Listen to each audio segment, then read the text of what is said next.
You guys ever heard about Truffle Shuffle? Let me tell you a little bit about Truffle Shuffle. This is a company founded by Chef Jason McKinney and Chef Tyler Vorse, formerly of the French Laundry. They left that to form their own endeavor. They started the company off by selling commodity truffles honestly in the Bay Area and shipping to wherever possible.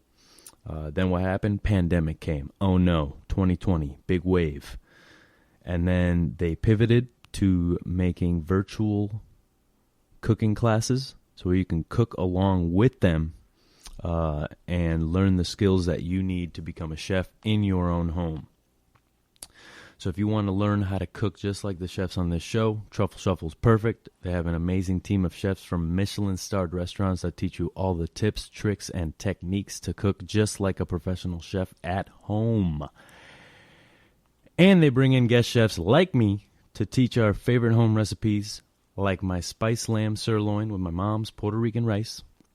Just had that the other day, not the lamb. How often do you get to cook along with your favorite chefs while they teach you their favorite family recipes? This month, they have a ton of cool technique classes like their series on 5 classic mother sauces, fresh pasta boot camp, or fish butchery with Chef Jason. Chef Jason was the fish butcher at the French Laundry for quite a while, so he has mastered the art of what it is to efficiently butcher a fish. They even have Michelin-starred chef Jackson Yu of Omakase in the Bay Area. Check that restaurant out. Teaching you how to make sushi. Sometimes his mom rolls up and teaches you how to make dumplings.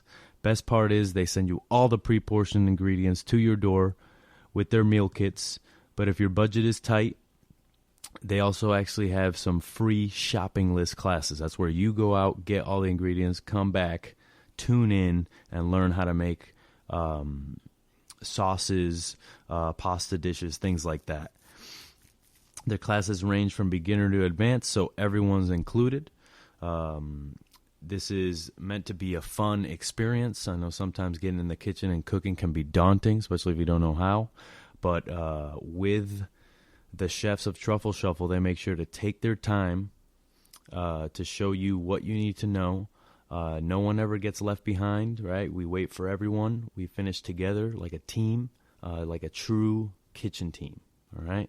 So check them out at truffleshufflesf.com. Use code PalomaTalk,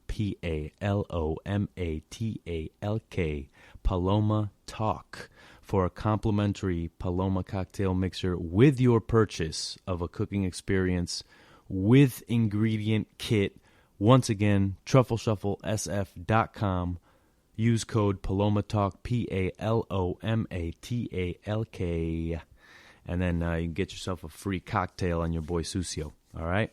So check Truffle Shuffle out.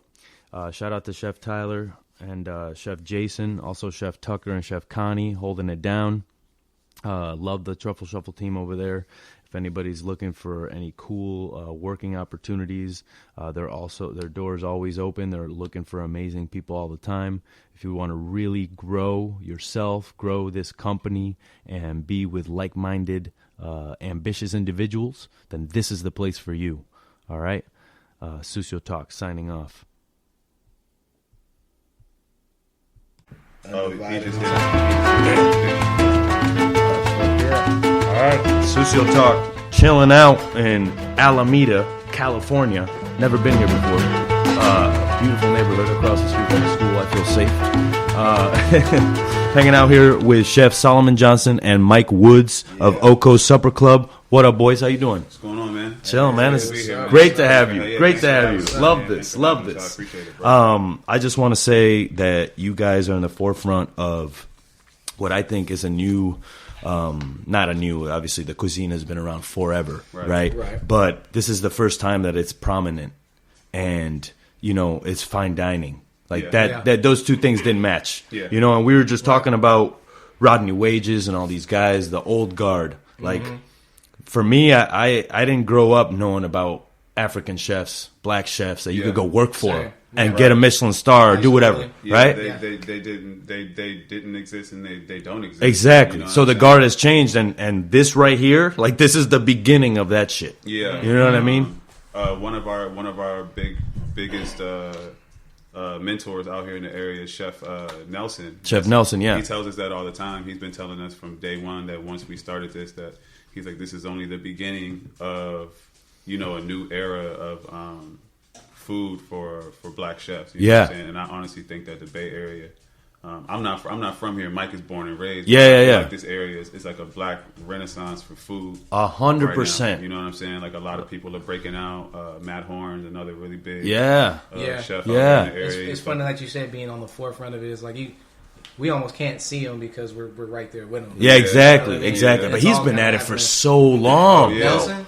I'm like, all those guys. They've pioneers. been plugging for a long time. And that's what's part of, the importance to me of this show is to get these fucking stories out there. Yeah. Because, Bon Appetit's not calling Black and Brown chefs from Oakland to do shit. Now they are. Yeah. Now they are. Because you guys put the media on the map too, as far as that's concerned. I would say that we had a great year as far as press and working with larger publications. I don't want to say that a lot of publications were trying to save face, because we had great interactions with all of the people that reached out to us. They were very genuine in their intention. You know what I'm saying? We reminded them that we're not the type of people to interview where you think you're just about to get a fake story, or we're not about to like try to come up with some sort of facade. Exactly. You know what I'm saying? Like we're about to just keep this shit funky. So I hear that. I think, it was a dope year for us. We definitely got to do a lot more than we ever thought that we would. Yeah. Got you. Fuck yeah, man. So let's talk about Oko Supper Club. That dog will be barking like this for a little while. So let me whatever. It's part of the podcast. Sucio.Talk. Here we go. Rugged. I sometimes equate this to Wu-Tang recording in that basement. Just like, because this ain't perfect. You know, this doesn't go everywhere. We don't have enough soundtrack. All we're missing is the trash can that's on fire. Exactly. You know that's what makes it man, dope, you know what? That's a good idea. You don't got the flaming trash can, son? Yeah, that's a good idea for the set. Little flaming trash can? I like that, bro. Yeah, I'd be like, Desus and Mero got the bear with the hat and the Timbs on it. I'm gonna have that. So, Oko Supper Club. How'd you guys come up with this concept? Oko, I believe, was a thought to us that we wanted to represent something that we haven't seen represented from our culture. That just made sense to us. Right. I believe that, and just kind of affluently talking right now, like I just I wasn't ever really hip to the whole ancestry thing, the whole following our lineage to create that kind of path to our loved ones. And I guess reading up in it more and looking into it more, it makes sense for us to name our project after African Orisha. Right. Like I see you. Yeah. It kind of coincided with how we were living and what we had going on. So, I mean, you start there. You start with an idea. We wanted to include the name of something with that had a lot to do with like the food we serve. So we serve a lot of fresh food, but food that come from where we come from. Right. Food that come from miles and miles and years of lineage that we just never really learned up on. But now we have the opportunity to, and now we have the chance to really like use what we've been doing. Yeah. You know what I mean? To actually push it out there. Yeah. Well, you know what? You got a lot of people learning but not doing. So it's good to see people doing. Yeah, I think a huge part of like one initially Oko, and just piggybacking on what my man said, it was at first it was like a passion project. It was just like something that we felt like we love fine dining background, but we've never been able to like showcase the food that we grew up on, right? Like on that stage, because the stage is never offered to us. You know what I'm saying? Yeah. The best we could do is get a job in a space that occupy a fine dining format, but you know what I'm saying, as far as getting the flowers for it, you know what I'm saying, like that wasn't an option. That's right. So European menus, the creativity only goes so far. You know what I mean? Yeah. We're very fortunate because we're in California, you know what I mean? So we got a lot of... The microclimate, man. Yeah, we have access to food like so all much. year round. You know what I'm saying? We kind of set the tone for that in the area. Like, even then, there's still a ceiling. You know, you still hit a cap when it comes to, you know, what you've seen, what can be done out here. You see a lot of the same shit. You know what I'm saying? I think that's another thing that makes our shit so special because it's like, you know what I'm saying, how often are you going to get some of these traditional food products just like spiced and presented in foreign ways, right? And just newer ways. Like we just add in, like we're both attached to the culture in a different way. Like Mike being born and raised from this area, like growing up in Oakland, and understanding how important it is that he seasonally is like something he's done his whole life.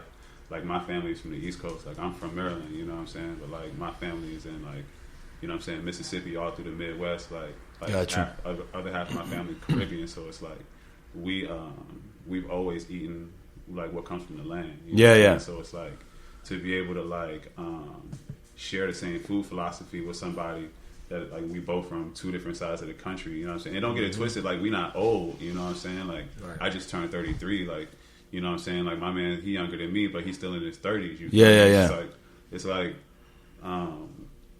It's like most fine dining spots you go into is stuffy, it's quiet. You know what I'm saying? Like they're not listening to any type of music. It's uncomfortable. It's uncomfortable. They make it weird. You feel me? Like, you know what I'm saying? It's like at our spot, it's like you might hear like Fela Kuti, you might hear like Wu-Tang, you might hear like, you know what I'm saying, like Busta Rhymes, you might hear Luther Vandross. Like, we listening to music that we grew up on, you know what I'm saying, and we're still trying to keep that shit funky. Like we don't want to make people feel uncomfortable, but we are trying to educate them, you know what I'm saying? Yeah, exactly. And that's another huge part of our responsibility as chefs, I think. I think in the society in the past, it's been wrong to not know something, you know, and just be like okay with that. You know what I mean? Be like, oh well, I don't know what that is. You know, you go to a restaurant nowadays and you look at the menu and it's just. I mean, I'm a chef. Still shit I see at spots. And I'm like, what the fuck is that, bro? Like, but when you get it, you're looking at it, you're like, okay, you could have just said, you said I was getting meatloaf. My favorite is the Italian joints because I'm like, let me get a couple secondis and a contorni. You know what I mean? Oh, fuck that meme. Secondini, what is it? And it's like, granted, the food is delicious, you know what I'm saying? But it's like, it's the norm. Got you. You know what I'm saying? And it's just like for us to be able to like break the stigma, that's what's making what we're doing so special. Like not just here in the area, but it's like across the country. Because it's like there's a lot of other chefs that express their food with African influence. But for our food program to be dedicated to like a Pan-African ideology, we're exposing ourselves to like limitless diasporas. 100%. You know what I'm saying? 100%. Like, and we're trying to keep it intentional. You know what I'm saying? Yeah. We're not trying to just like grab onto somebody else's culture and then just like piggyback off that shit. Yeah. We're trying to like show people that like that food should be respected in the same way that you see, you know, some spot that just wins for like pasta. Like how many times are white chefs going to win something for pasta? Like that's that. No, I hear you, bro. How many write-ups are Bon Appetit going to do on lasagna? You know what I'm saying? It's like what about like the mom and pops, like where people have been fucking frying chicken for 100+ years, busting ass, and haven't changed, and like some young white chef comes fresh out of cooking school, eats the food there, and he's like, "Oh my god, this is fucking amazing!" And then he moves, and then he calls it some other shit. You know what I'm saying? And now he's about to get like a Beard Award for like fried chicken that our people have. Now you get the cookies for you know that. It's like get the fuck out of here. You know Heard that. So I'll start this show. We take it all the way back. I want to know about your backgrounds. So we'll start with Mike. Mike, born and raised in Oakland. What neighborhood? Where at? I'm from out of Brookfield. You know what I'm saying? But I done lived all up and down the Bay Area. I done lived in San Leandro. I done lived in Hayward. I done lived in Sacramento. You know what I mean? Like, so I'm big Bay Area native. I guess you could call me a Baydestrian. There you go. What'd your parents do growing up? My father was a pastor and a lawyer. Oh shit! Yeah. The law. What an interesting combo. Both of the laws, church and state. Right. 50-50. Yeah, National lawyer. My mom, more or less, helped out around